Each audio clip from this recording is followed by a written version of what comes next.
Naaman, panglima Raja Aram, adalah seorang terpandang di hadapan tuannya dan sangat disayangi. Seorang pahlawan tentara, sebab oleh dia, Tuhan telah memberikan kemenangan kepada orang Aram.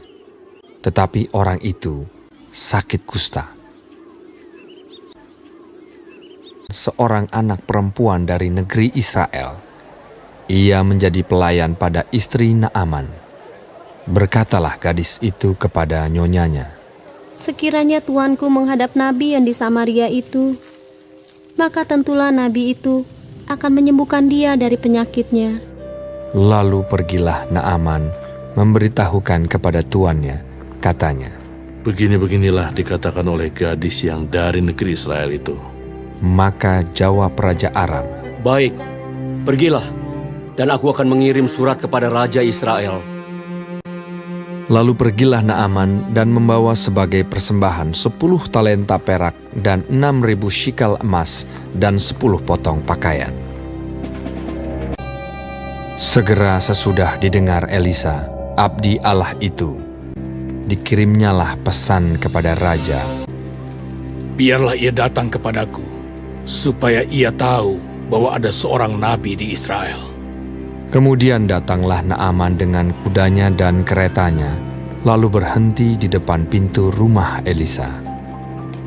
Elisa menyuruh seorang suruhan kepadanya, mengatakan, "Pergilah mandi 7 kali dalam sungai Yordan, maka tubuhmu akan pulih kembali, sehingga engkau menjadi tahir." Naaman dengan gusar sambil berkata, Aku sangka bahwa setidak-tidaknya ia datang keluar dan berdiri memanggil nama Tuhan Allahnya, dan dengan demikian menyembuhkan penyakit kustaku. Bukankah Abana dan Parpar, sungai-sungai Damsik, lebih baik dari segala sungai di Israel?